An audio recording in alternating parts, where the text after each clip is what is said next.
Hi and welcome to Now You're Cooking. My name's Mike Fear, and tonight we're going to do a cheesecake, and it's a little unusual because we're going to do it as in a pressure cooker. We're going to use the Zavor Instant Pot. Before we go there, I'm just going to tell you a couple things. Number one, on Saturday, it's Winterfest in Bath. This is a brand new festival. It's going to be really awesome. One of the most awesome things is we will have the pot that I'm going to demonstrate tonight. Instead of spending $129.99 on it, you can get it for $99.99. And not only that, you will get a free gift with it, which includes the a baking pan, a egg dropper inner, and also a steamer. That's it. I know I'd remember it in a minute. And so that's going to be great, but there's going to be a lot more going on in town. There's going to be a parade, there's going to be fire dancers, there's going to be so much to see and do. So come on down on Saturday to Bath. It's going to be just thriving here.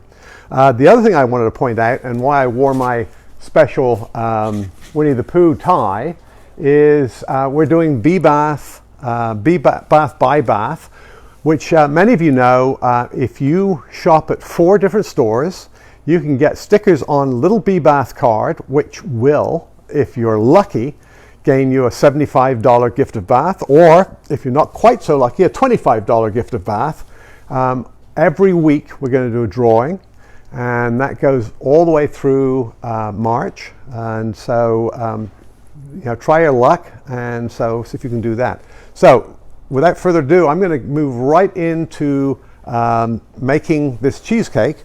In the number one thing you have to do is do the crust. And so I think that many of you have done this before, so I actually went ahead and made my crust ahead of time. So what I used is McVitie's Digestive Biscuits, and I used 120 grams of the biscuits. It's about a half a dozen of the biscuits. We call them biscuits in England. You call them cookies. You can certainly use any other sort of graham cracker. Crushed it up nicely, really got it nicely crushed up. Threw in a little brown sugar. You can also put in some cinnamon if you like it. About 4 tablespoons of butter melted, and mix that up, and then press it into your pan, and it will look just like that. So I did this earlier, and then after I did this, I actually stuck it in the freezer, because that's really good before you actually put the cream cheese mixture in there. So I think you can do that quite easily without me showing you how to do it. So the next thing we're going to do is start the actual mixture. And I have left all my ingredients out to be at room temperature all day today. And if any of you have been into Now You're Cooking lately, you'll know we have the doors open. So I don't know that was very effective. It was, I think everything kept pretty chilled. But 2 blocks of cream cheese, and just get that into there we go. That's my second block. And what I'm going to do is I'm going to mix together the cream cheese and the sugar. And actually I'm going to do this in 2 stages, otherwise I'll have sugar flying everywhere. And so if you bear with me as and this bowl is going to be just big enough, I think. I maybe regret that I didn't use a bigger bowl, but we'll see what happens. Yep, look at it flying. And whoop.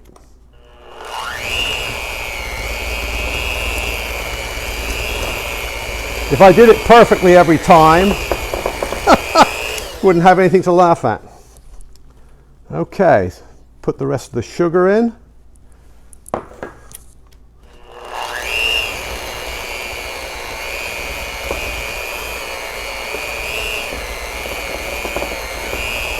I'm more worried about when I put the eggs in. And just get it sort of mixed up, not doesn't have to be terribly mixed up. There we go. Because we're going to keep mixing, and I'm going to put one of the eggs in, just like that. You notice that I did all mise en place here. I just know that I would put egg shells in or something. And here we go.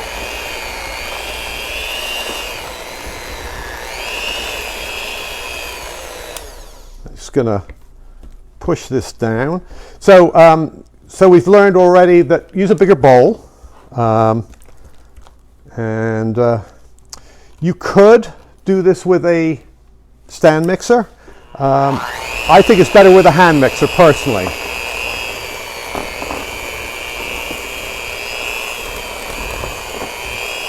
Okay, my next egg.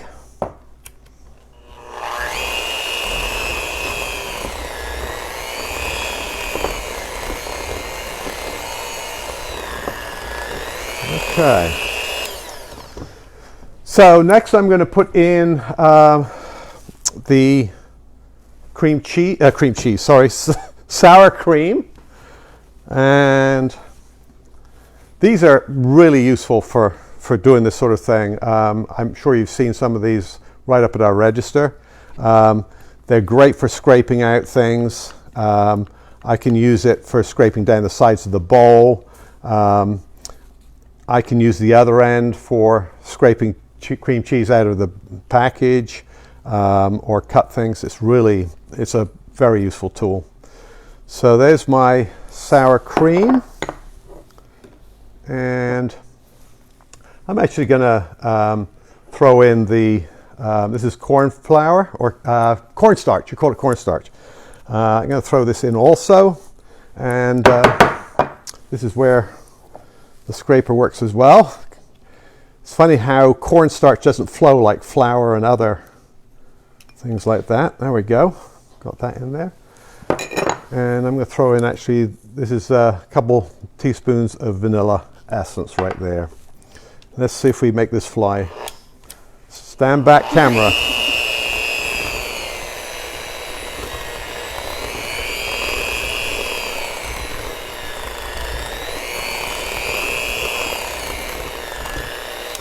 And then just the last thing I'm going to put in is a couple of pinches of salt.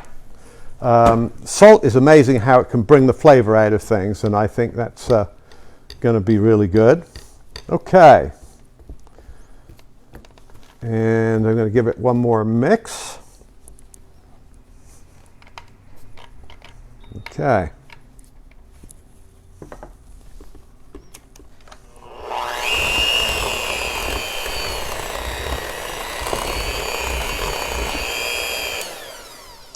So this is nicely mixed. At this point I am going to just scrape a little more off of here, and I think that's got most of it.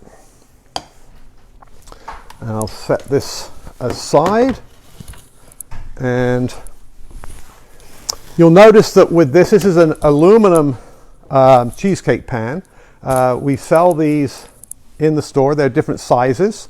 You'll see right here, this is a 6-inch by 3. It's made of aluminum, and so doesn't have any particular non-stick properties. So I actually lined this with parchment. I figured the cheesecake would come apart a little easier. So, but now all I'm going to do is just put my mixture right in.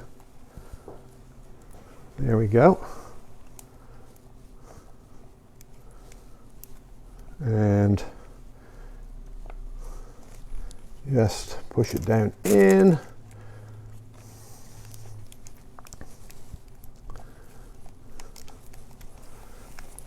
So we've got, I've not tried this, but I think you could put other things in there. I've made cheesecakes with currants, with chocolate chips, anything you kind of fancy. I've done it with white chocolate chips. I know some of you say that's not chocolate. Well, whatever it is, I like it, and it gives a different texture to your cheesecake. And so there we go. It's ready. Just smooth it out a little bit. Perfect. What you'll find sometimes is there may be some bubbles in here, and so you can actually tap it up and down like so to try to work the bubbles out.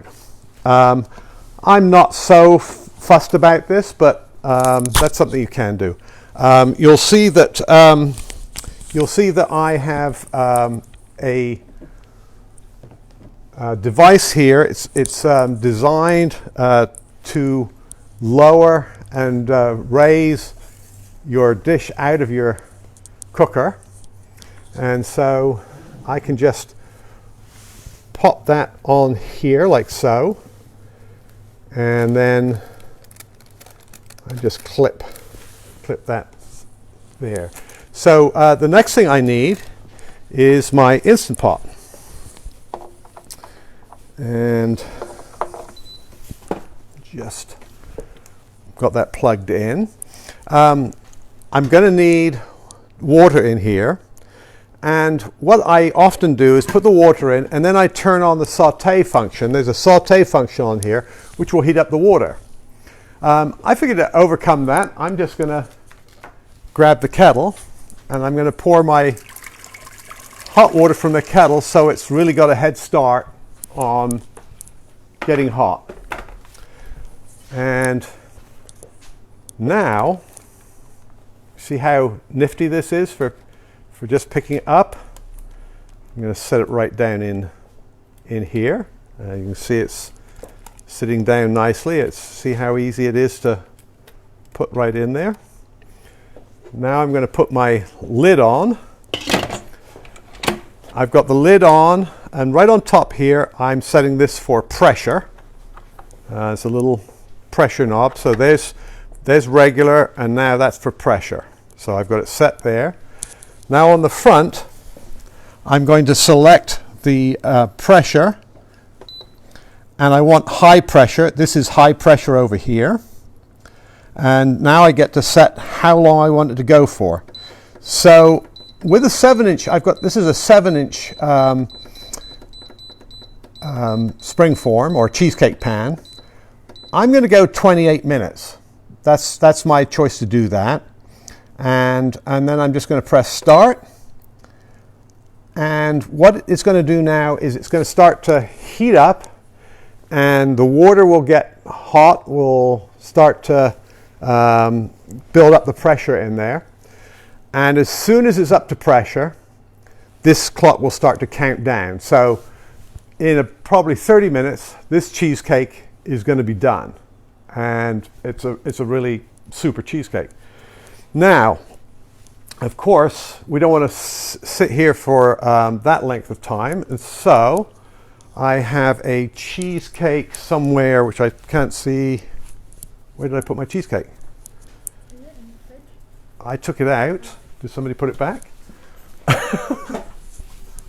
Somebody put it back. Okay. Okay. So this one was made in a silicone cheesecake, and so no need for the paper, parchment paper. I can just peel it off like so.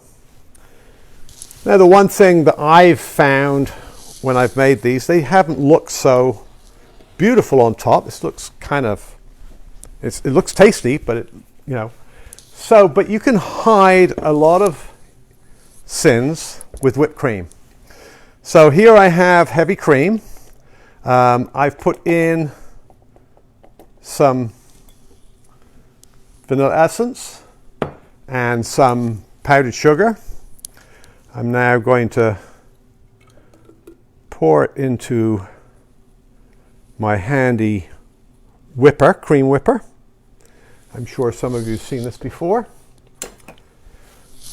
Put the top on. And then we have a nitrous oxide here. You're going to, there it is. Shake it up a little bit.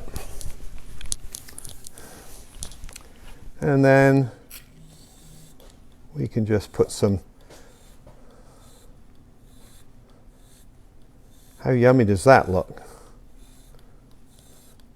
Be great with some raspberries, maybe some strawberries. And there you go. One lovely cheesecake. Really tastes good. It's easy to make. This you'll see on Saturday if you come by the store. I'm going to be making another cheesecake. I'll be doing pulled pork. I'll be doing risotto. You'll see how easy it is to do this, and you might feel like you want to buy one. Until then, wish you a very good night. Don't forget your bee bath card, and we'll see you next week. And next week is going to be peanut soba with Stephanie, and that's going to be awesome. So look forward to seeing you next week.